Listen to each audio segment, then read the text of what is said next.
Plus के दमदार trades में आपका स्वागत है। हमारे साथ हैं मार्केट एक्सपर्ट, हमारे साथ होंगे रादर मार्केट एक्सपर्ट अमित सेठ, ट्रेड बुल्स के सज्जदान उत्तेकर हमारे साथ जुड़े हुए हैं, प्रकाशकाबा.com के प्रकाश काबा वो भी हमारे साथ जुड़े हुए हैं, और प्रभुदास लीलाधर की शिल्पा राउत भी थोड़ी देर में हमारे साथ जुड़ेंगी।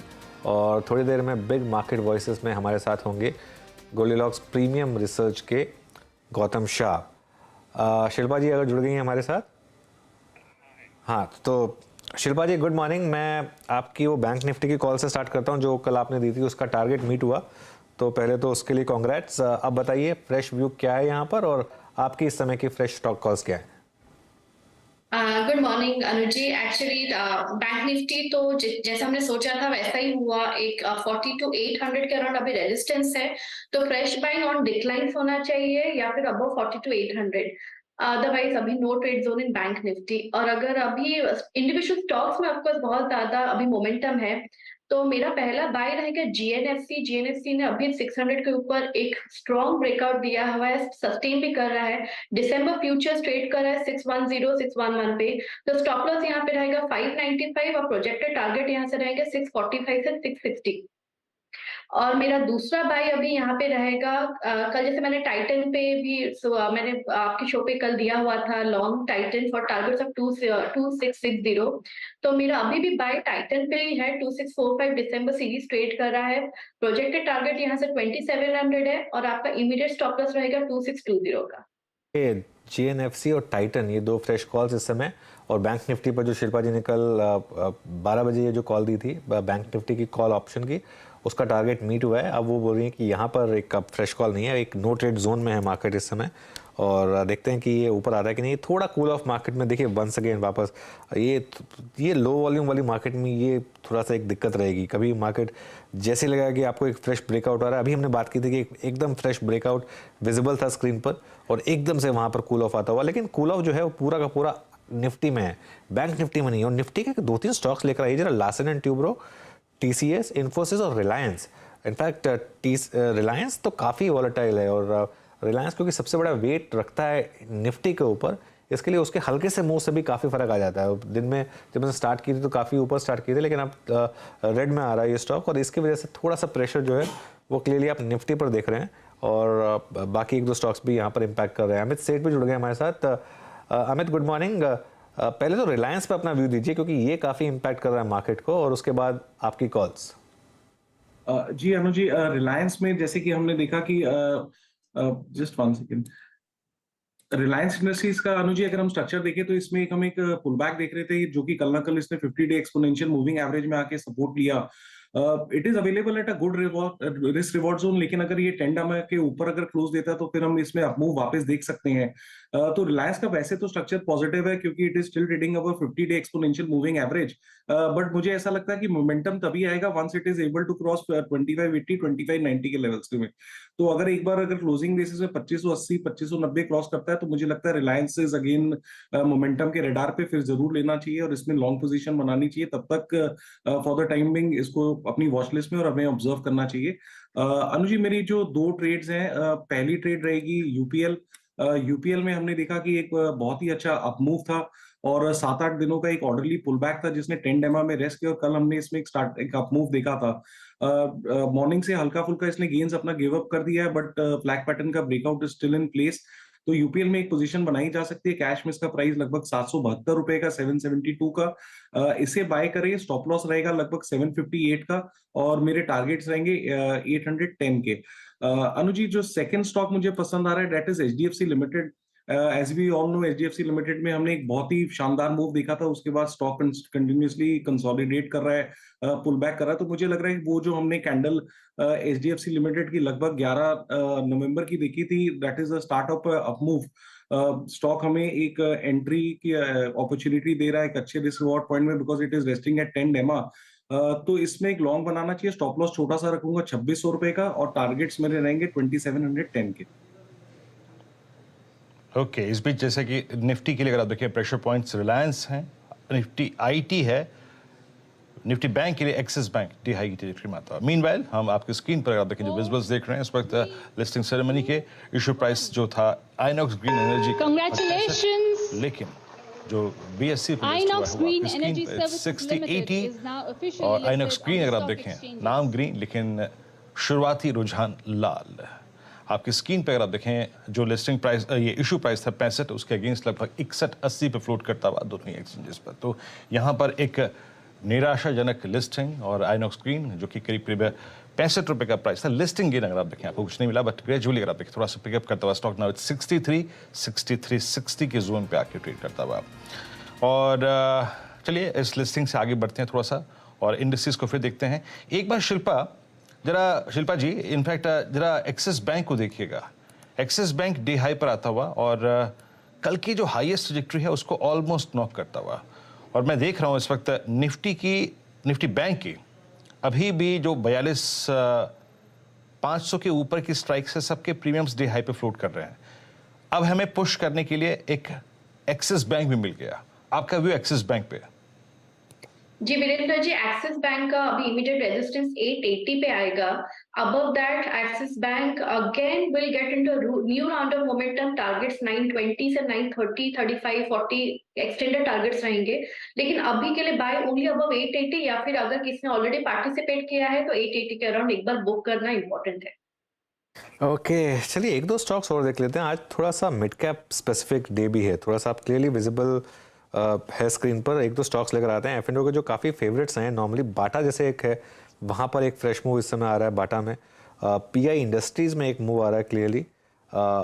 इंटरग्लोब तो खैर सुबह से डेज हाई पर बना ही हुआ है, करीब करीब 3% ऊपर 1876। गाबा जी PI इंडस्ट्रीज़ का चार्ट देखिए, कुछ लग रहा है यहाँ पर इंटरेस्टिंग? जी हाँ, पीआई इंडस्ट्री का जो चार्ट है बढ़िया है, बहुत ही ज्यादा स्ट्रेच हो चुका है on the down side pi industries. मुझे लगता है यहाँ पर एक आपको मिलना चाहिए पीआई इंडस्ट्रीज पर। इतना है कि मैं एक चार्ट निकाल लेता हूँ क्योंकि मेरे रडार पे जरूर है पीआई इंडस्ट्रीज। आपको मिलना चाहिए। ट्रेड करा है 3377 पर, बहुत ही स्ट्रेच है on the down side. Next technical target करीब 3500 के। हो सकता है 1 या 2 दिन लगे। आज का लो का स्टॉप लगाकर चले पीआई इंडस्ट्रीज पर तो एक सेफ बेट रहेगा pi industries. PI industries. Sachin वो इंडिगो में अब क्या टारगेट से 10 रुपए ऊपर आपके इसमें मेरे ख्याल से? आई थिंक ये कंटिन्यूटी रहनी चाहिए रैली, क्योंकि डिस्पाइट मार्केट वीकनेस यहाँ पर स्ट्रेंथ है। एंड ऐसे सिचुएशन में मुझे लगा एक ट्रेलिंग स्टॉप लॉस मैकेनिज्म से और होल्ड करना चाहिए काउंटर। इनफैक्ट जो 1860 का लक्ष्य था वो तो हासिल हुआ है, तो मुझे लग रहा है 1858 के नीचे भी स्टॉप लॉस लगाया जा सकता है। एंड अभी भी मुझे लग रहा है जिस तरीके से डेटा शेप अप हो रहा है, जिस तरीके से ADX अभी ट्रेंड हो रहा है, तो यहाँ पर लगभग 1900 के आसपास का जोन भी ओपन है। तो डेफिनेटली इस पर्टिकुलर मूव को राइड करना चाहिए। अनुज जी, इनफैक्ट बाटा का जिक्र आपने किया है, मुझे लग रहा है बाटा भी यहाँ पर एक अच्छा शॉर्ट कवरिंग कैंडिडेट हो सकता है। पिछले कुछ दिनों से यहाँ पर थोड़े से अच्छे बिल्टअप्स नजर आ रहे थे। 1700 का एक इमीडिएट हर्डल है, अगर ये पर्टिकुलर हर्डल पार हो जाता है तो मुझे लग रहा है इंट्राडे में एक अच्छी मूव यहाँ पर अनलॉक होनी चाहिए। लगभग 1715-20 के आसपास के स्विंग्स भी यहाँ पर बन सकते हैं। सो बाटा में भी खरीदारी की जा सकती है 1690 के स्टॉप लॉस के साथ। बाटा एकदम से डेज हाई पर आया तो वो स्क्रीन पर आया हमारी एक्चुअली। एक और SI स्टॉक मुथूट फाइनेंस, वो स्क्रीन पर आ रहा है। एक जुबिलेंट फूडवर्क जिसमें कल एक ब्रेकडाउन था और सीरियस ब्रेकडाउन था, वहाँ पर थोड़ी सी शॉर्ट कवरिंग स्टार्ट हो गई। देखिए मुथूट का चार्ट देखिए, ये जुबिलेंट फूड का स्टार्ट थी। ऑलमोस्ट सारे के सारे चार्ट सिमिलर हैं क्योंकि ये काफ़ी वीक थे, तो ओपन का गैप अप इनमें सेल हुआ, लेकिन उसके बाद इनमें एक रिवर्सल आ रहा है। आप इंट्राडे में ये सब स्टॉक्स देख रहे हैं। मारुति में बाइंग है। अच्छा, मेटल्स में एक बाइंग स्टार्ट होगी, एकदम से एक फ्रेश मूव आया है मेटल्स में, वहाँ पर एक इंटरेस्टिंग बाइंग स्टार्ट हुई है। तो एक बार जरा JSW स्टील लेकर आइए। इंडिविजुअल स्टॉक्स JSW स्टील में थोड़ी सी बाइंग आई है और सेल में थोड़ी सी बाइंग आई है। और एक जी एंटरटेनमेंट है, वहाँ पर भी वापस एक हल्का सा एक बाइंग इंटरेस्ट क्लियरली विजिबल है। और देखिए बैंक निफ्टी वापस कोशिश कर रहा है अपनी डेज हाई ट्रेजेक्टरी में आने के लिए 42668। ये नहीं छोड़ रहा है अपनी मजबूती, ये क्लियरली अभी भी एक ट्रेंड डे की तरफ जाने की कोशिश कर रहा है। ट्रेंड डे का मतलब क्या होता है कि ऑलमोस्ट हर घंटे नया हाई बनता है, तो पहले घंटे का जो हाई है उसका दूसरे घंटे में क्रॉस होना ज़रूरी है। तो जो 10 से 11 बजे का ट्रेड है इसमें 42700 के ऊपर निकलना बैंक निफ्टी का ज़रूरी है, तो एक ट्रेंड डे की एक शुरुआत होगी। IRCTC में एक बाइंग इंटरेस्ट बन रहा है। ये जरा शिल्पा जी, IRCTC पे कोई कॉल है आपके पास? जरा देखिए स्टॉक को। जस्ट जी, IRCTC अभी एक्चुअली आज का तो कैंडल बहुत ही स्ट्रांग है। 30 मिनट्स में अगर आप देखेंगे तो बहुत स्ट्रांग अप मूवमेंट है। एक 727 728 के जोन्स में इसका रेजिस्टेंस है। वंस ये वाला लेवल क्रॉस करता है, लेट्स से अबव 730, तो आपको यहाँ पे बहुत स्ट्रांग अप मूव मिलेगा for targets of 752 to 764। Okay, आपकी स्क्रीन पर आप देखिए आया CTC 722 पे फुल फ्लोट करता हुआ। मारुति लेके आइए फिर। इससे पहले अगर आप देखें मैं चेक लूँ इस स्टॉक पे, इट्स 890 माफ कीजिए 8970। प्रकाश गाबा सर, आज इसमें एक बड़ा ब्रोकेज व्यू था, 12,000 का लक्ष्य, 8973 पे ट्रेड करता हुआ। एक बार व्यू दीजिएगा इस पर आपका। और अभी डे हाई पर, और अभी अगर आप देखिए अपने 50 डे एक्सपोनेंशियल में उसको क्रॉस कर रहा है स्टॉक का। आपका व्यू सर प्रकाश सर मारुति पर? बिल्कुल, ये मारुति जो है ये शॉर्ट कवरिंग कैंडिडेट है। काफी स्ट्रेच हो चुका down side, short sold trap है लोअर लेवल्स पर, इसलिए अपू देख रहे हैं यहाँ पर ट्रेड करा 8970। मुझे लगता है 9000 का जोन है, ये पार कर लेगा। उसके बाद जो नेक्स्ट टेक्निकल टारगेट मारुति में रहेगा 9060 का रहेगा। वहां तक जाने की कोशिश कर रहा है और वहां तक चला भी जाएगा। आज का लो है, वही पर स्टॉप लगाकर चले। गुड शॉर्ट कैंडिडेट वो है 8910। बस Maruti good short candidate. Good. अगर आप देखें आप बिहेवियर आपकी स्क्रीन पे 8971 डे हाई की ट्रैजेक्टरी में ट्रेड करता हुआ। और बैंकिंग स्पेस में जैसे कि हम कह रहे हैं कि हर घंटे हर अगर आप देखें कुछ समय अंतराल के बाद हमें एक कैंडिडेट स्ट्रेंथ दिखा रहा है। उसमें अभी RBL बैंक बहुत स्ट्रांग नहीं है, बट स्टिल अगर आप देखें ग्रीन में फ्लोट करता हुआ, डे हाई की ट्रैजेक्टरी मार्केट ट्रेड करता हुआ। और कुछ काउंटर्स जो कि अच्छा कर रहे हैं। इस क्रम में एक बैंक और मेरे स्क्रीन पे अभी डे हाई के टिक दिखा रहा है, दैट्स फेडरल बैंक, इट्स 132.55। एक बार सचिन, मैंने फेडरल बैंक का जिक्र किया, अभी आपकी स्क्रीन पे RBL का जिक्र किया। दोनों ही अगर आप देखें एक अच्छे मूव के बाद थोड़े से रिट्रेसमेंट मोड में थे, लेकिन रिट्रेसमेंट मोड थोड़ा सा पॉज हुआ और आज बायस पॉजिटिव। इसमें से कुछ ग्रैब करना हो तो आपका व्यू, या फिर अवॉइड करें? वीरेंद्र जी, मुझे लग रहा है यहाँ पर अवॉइड करना चाहिए, बिकॉज फेडरल बैंक का ओवरऑल स्ट्रक्चर थोड़ा सा करेक्टिव ही नजर आ रहा है। इनफैक्ट यहाँ पर काफी मल्टीपल हर्डल्स है 138 तक के। इनफैक्ट इमीडिएटली अगर हम देखें तो कल का जो स्विंग हाई था लगभग अराउंड 133.65 का, ये एक इमीडिएट रेजिस्टेंस है। तो अभी तक ये आज की प्राइस एक्शन प्रीवियस डे के रेंज में ही कंसील्ड है। एंड जिस तरीके से इसके शॉर्ट टर्म एवरेजेस में कन्वर्जेंस है 5 and 20 में 134 के आसपास, तो मुझे लग रहा है यहाँ पर इमीडिएट बेसिस पे एक्साइट नहीं होना चाहिए। एक डिसाइसिव क्लोजिंग अगर एस्टैब्लिश हो जाती है तो उसके बाद एक फॉलो थ्रू एक्शन चेस की जा सकती है, बट फिलहाल मुझे लग रहा है इसको पास करना चाहिए। मुझे लग रहा है इसी पर्टिकुलर रेंज में ये ऑसिलेट होना चाहिए, 130 on the lower side and 134 on the higher side. Okay, तो इसी रेंज में ऑसिलेट होगा। और अगर आप देखें कोई डिसाइसिव मूव विजिबल नहीं है यहाँ पर। और एक सिप्ला मूव देता हुआ, और सिप्ला आज लगभग आप ये समझ लीजिएगा कि 1 नवंबर इस पूरी सीरीज में अगर आप देखें शेड्यूल 1 तारीख से लेकर अब तक एक डाउन ट्रेंड में रहा है। पोस्ट अर्निंग्स अगर आप देखें ये स्टॉक थोड़ा सा चला गया था प्रॉफिट बुकिंग के मोड में। और लेकिन जरा प्लीज़ सिप्ला के इस चार्ट को कैंडलस्टिक चार्ट में कन्वर्ट कर दीजिएगा। लास्ट 2 सेशन की लोअर शेडोज काफ़ी वाइल्ड थी, यानी प्राइस नीचे टिकने को तैयार नहीं था। और जब ये क्रम चल रहा था प्राइस नीचे ना टिकने का, उस वक्त उसी रेंज में फ्लोट कर रहा था आपका 50 day exponential moving average. Amit, आपका सिप्ला पे व्यू क्या है इस वक्त? 1120 डे हाई पर और 20 डेमा को टेस्ट करता हुआ इस वक्त। Good morning Virendra ji. वीरेंद्र जी, सिप्ला का अगर हम स्ट्रक्चर देखें तो इसमें काफी दिनों से एक हम पुल बैक देख रहे थे, लेकिन स्टॉक पिछले 2 से 3 दिनों में हमने देखा कि 50 डेमा पे एक सपोर्ट लेने का कोशिश कर रहा है। आज का कैंडल इज क्वाइट गुड। इसका लगभग 10 डेमा आता है 1126 के आसपास। अगर stock is able to close above that तो मुझे लगता है ये जो करेक्टिव इसमें आया था ऊपर के लेवल से, वो कहीं ना कहीं फिनिश हो जाएगा। तब स्टॉक में जरूर एक लॉन्ग की पोजीशन बनानी चाहिए। अगर फिलहाल किसी का लॉन्ग है तो 1105 का स्टॉप लॉस रखिए और टारगेट्स रहेंगे 1150 के। काफी स्ट्रॉन्ग कंफर्मेशन आएगा once we are able to cross the levels of 1126 on closing basis. लेकिन आज की हाईलाइट है अनुज, इट्स बैंक निफ्टी। आपकी स्क्रीन पे 42,653। और आप देखिए हर 20-25 मिनट के बाद अंतराल के बाद अनुज बैंक निफ्टी को एक नया स्टॉक आके, जैसे कि कुछ देर पहले हमने एक्सिस बैंक का जिक्र किया, नॉन इंडेक्स वाले स्टॉक्स भी पुश तो दे रहे हैं। तो कहीं ना कहीं मजबूत कड़ी आज एक बार फिर से बैंक निफ्टी कल की उस सुस्ती के बाद। बिल्कुल वीरू, और ये इसीलिए और एक्चुअली यही वो एक मौके होते हैं जिसमें जो एक लीडरशिप पॉकेट होती है उसमें अगर आप सुस्ती में बाय करें, कंसोलिडेशन पे बाय करें, क्योंकि ये जो लीडरशिप पॉकेट्स होती हैं ये आपको कोई लंबी चौड़ी करेक्शन नहीं देती हैं।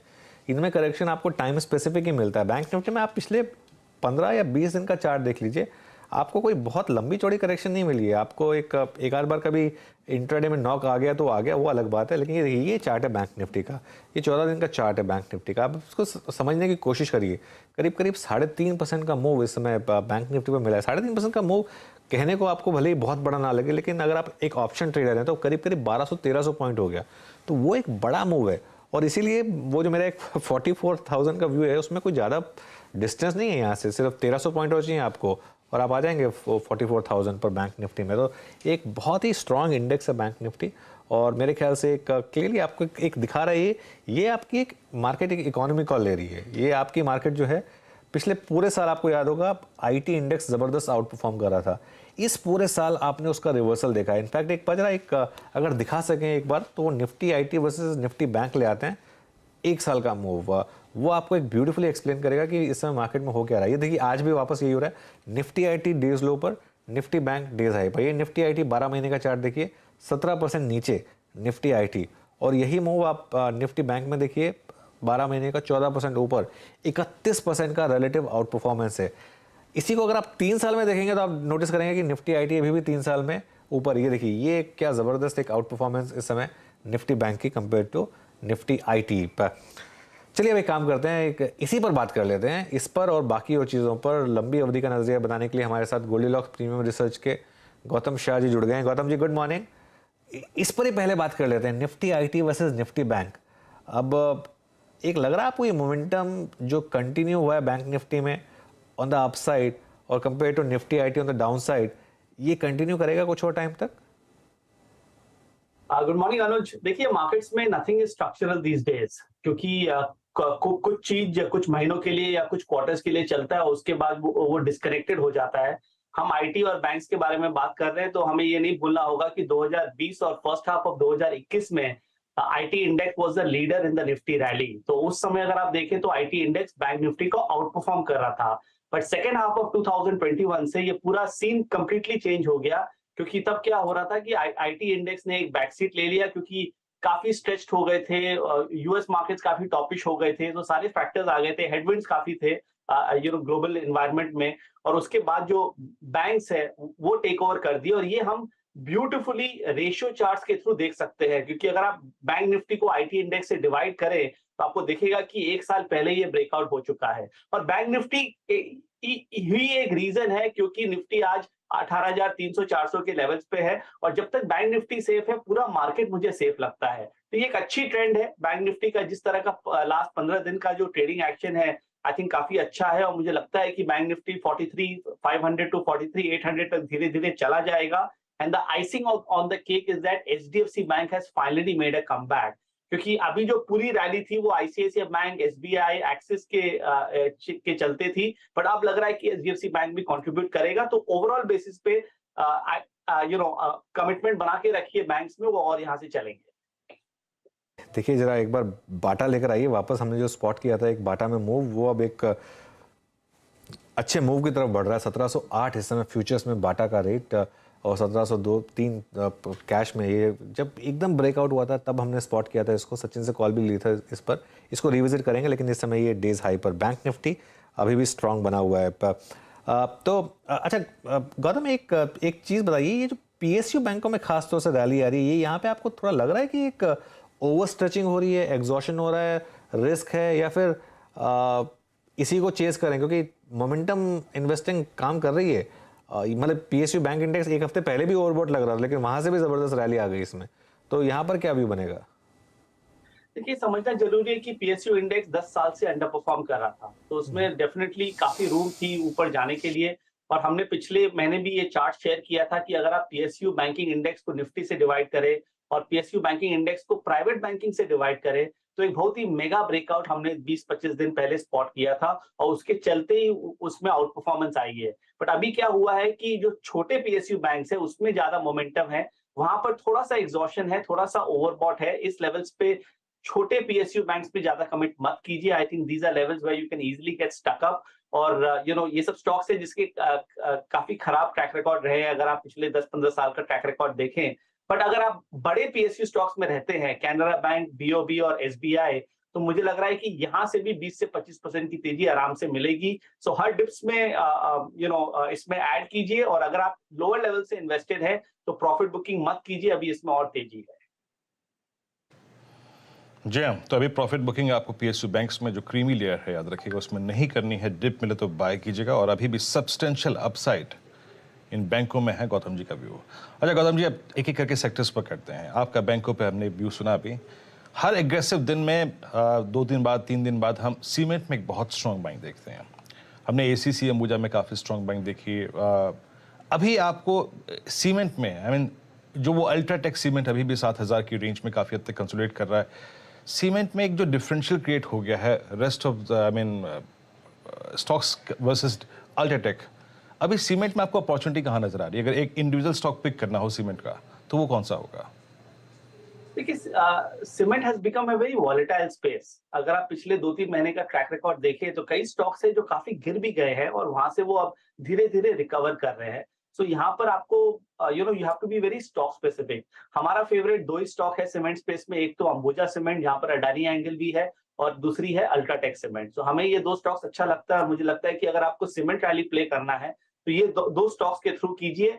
सॉलिड अर्निंग्स, गुड ब्रांड, अच्छे चार्ट्स और अच्छी रिलेटिव स्ट्रेंथ, तो सारे फैक्टर्स इन 2 स्टॉक्स के लिए है। अगर आप बाकी की स्टॉक्स की बात करें, Ramco cements, India cements, Heidelberg, ठीक है, ये सब अच्छा कर सकते हैं from time to time, but मुझे वहां पर स्ट्रक्चरल स्टोरी नहीं दिखती है। और आजकल के मार्केट में, और जिस तरह का मार्केट का माहौल रहा है पिछले 1 महीनों में, जहां पर कितने स्टॉक्स 20 से 30% गिर गए हैं, जबकि निफ्टी 18,300-400 पे चल रहा है, तो इस माहौल में अगर आप क्वालिटी के साथ रहे तो बेटर है। सो सीमेंट एक स्ट्रक्चरल पे मुझे लगता है। वैसे भी मेरा रियल एस्टेट में ओवरऑल व्यू काफी बुलिश है, तो anything to do with real estate proxy मुझे अच्छा लगता है, तो इसीलिए सीमेंट में ये 2 स्टॉक्स हमारा फेवरेट पिक्स है।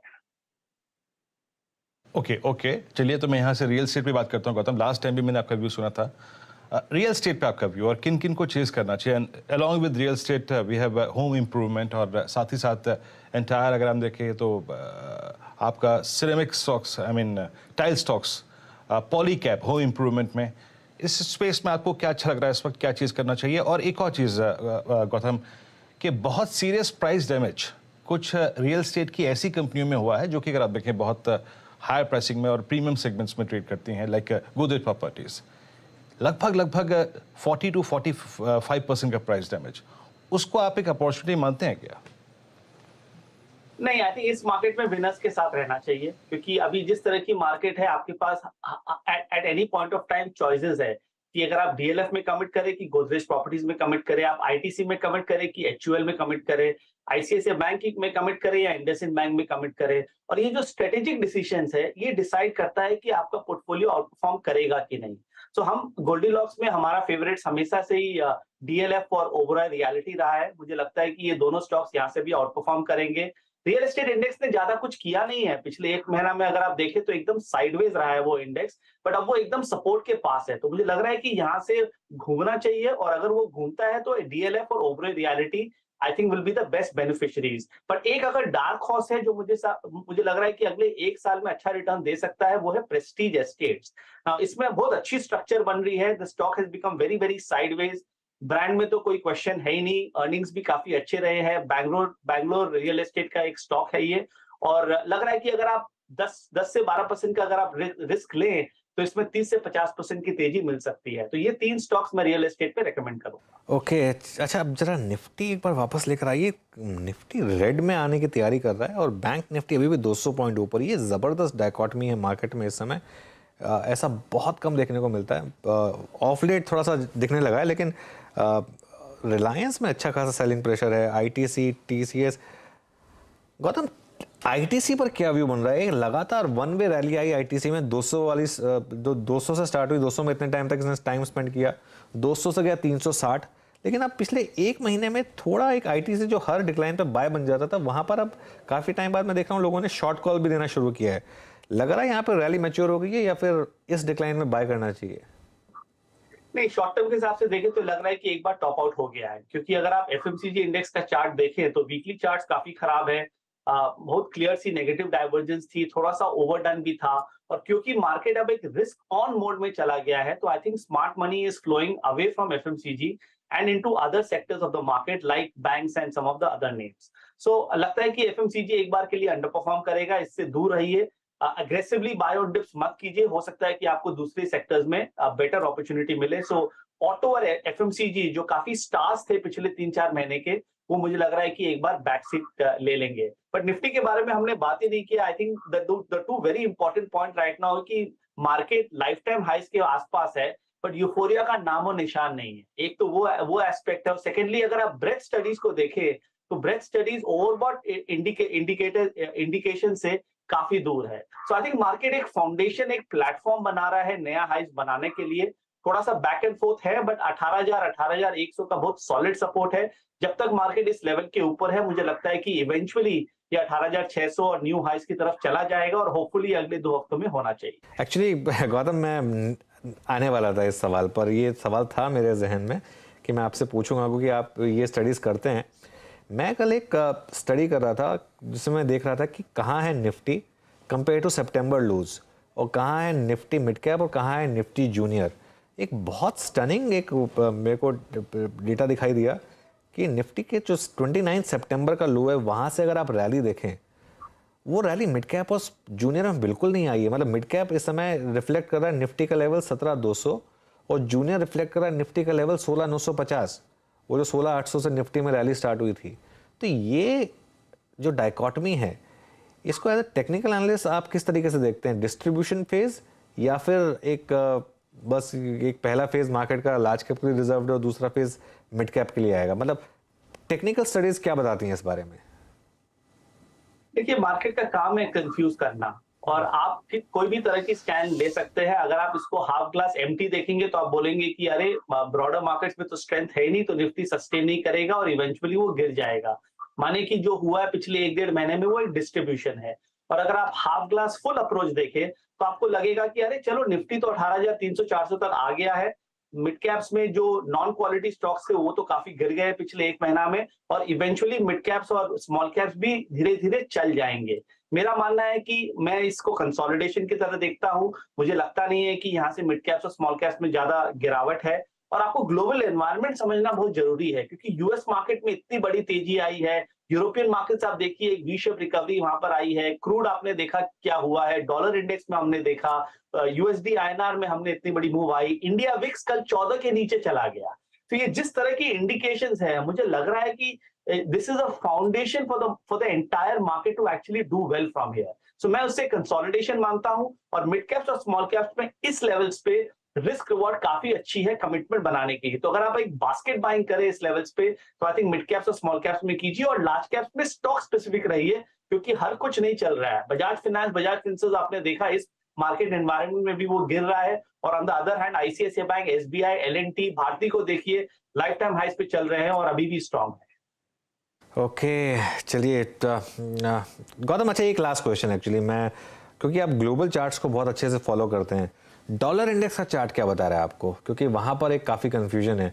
अभी 1 महीने पहले तक लग रहा था कि एक मैसिव ब्रेकआउट है, अब बात हो रही है कि क्या वापस डबल डिजिट में जाने की तैयारी कर रहा है क्या डॉलर इंडेक्स? क्योंकि काफ़ी ग्लोबल मार्केट्स उसको ट्रैक करती हैं।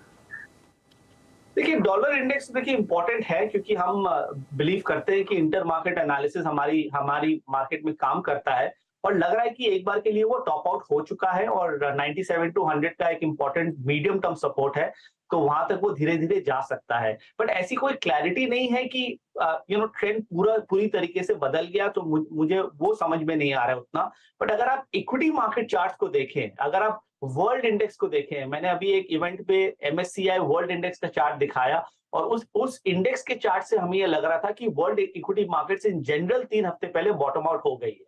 तो अगर वर्ल्ड स्टेडी रहेगा तो India will be a beneficiary, क्योंकि यहाँ पर डोमेस्टिक लिक्विडिटी और इंटरनेशनल लिक्विडिटी दोनों एंगल है, और ये मार्केट को सेफ रखेगी। So I think US market setup अच्छा लग रहा है। यूरोपियन मार्केट्स में भी अगर आप लंदन मार्केट को देखें, जिस तरह से वी शेप रिकवरी आई है, हांगकांग को देखिए 20% की तेजी नीचे के लेवल से आई है, तो लग रहा है कि दुनिया एक बेटर स्पेस में है। और दिसंबर का महीना जनरली एक सीजनली पॉजिटिव मंथ रहता है, तो लगता है कि ओवरऑल मार्केट स्टेडी ही रहेगा। गौतम जी शुक्रिया आपका, आपने समय निकाला और इन सब स्टॉक्स पर राय दी और उसके लिए आपका बहुत बहुत धन्यवाद। तो ये गौतम का व्यू मार्केट पर इस समय, और शिल्पा जी को और अमित सेठ जी को भी शुक्रिया बोलने का समय आ गया इस समय, और अपने दर्शकों को उनसे विदा लेते हैं इस समय के लिए। लेकिन Nifty at day's low, bank Nifty still at day's high, close to day's high. बहुत ही इंटरेस्टिंग डायकॉटमी, और इसको अब आगे बढ़ाएंगे Neeraj ji. Neeraj ji, over to you. बिल्कुल, ये अच्छा पिछले कुछ दिनों में कई बार ऐसा हुआ है कि दोनों इंडाइसेस अलग अलग रास्ते पे, एक उत्तर जा रहा है, दक्षिण जा रहा है बड़ा इंटरेस्टिंग है। तो 12-13 पॉइंट निफ्टी है, लेकिन अच्छी बात मुझे लग रही है अनुज कि उसमें नंबर ऑफ शेयर्स बढ़ने वाले बहुत ज़्यादा है। तो हाँ, एडवांस डिक्लाइन बहुत ही बढ़िया है। तो ये एक उम्मीद जगाता है कि ब्रॉडर मार्केट काफ़ी बढ़िया देखने को मिल रहा है। मिड कैप में अच्छी लोग बाइंग कर रहे होंगे। ये देखिए जो आपको दोनों लाइंस दिख रही हैं, उससे भी एक मोटा मोटा अंदाज़ा लगता है। तो चलिए खैर, इसी को हम लोग आगे एक्सप्लोर करते हैं और आपके बहुत सारे सवाल होंगे, उनके जवाब देने की कोशिश करते हैं। हेडलाइंस के साथ शुरुआत करते हैं।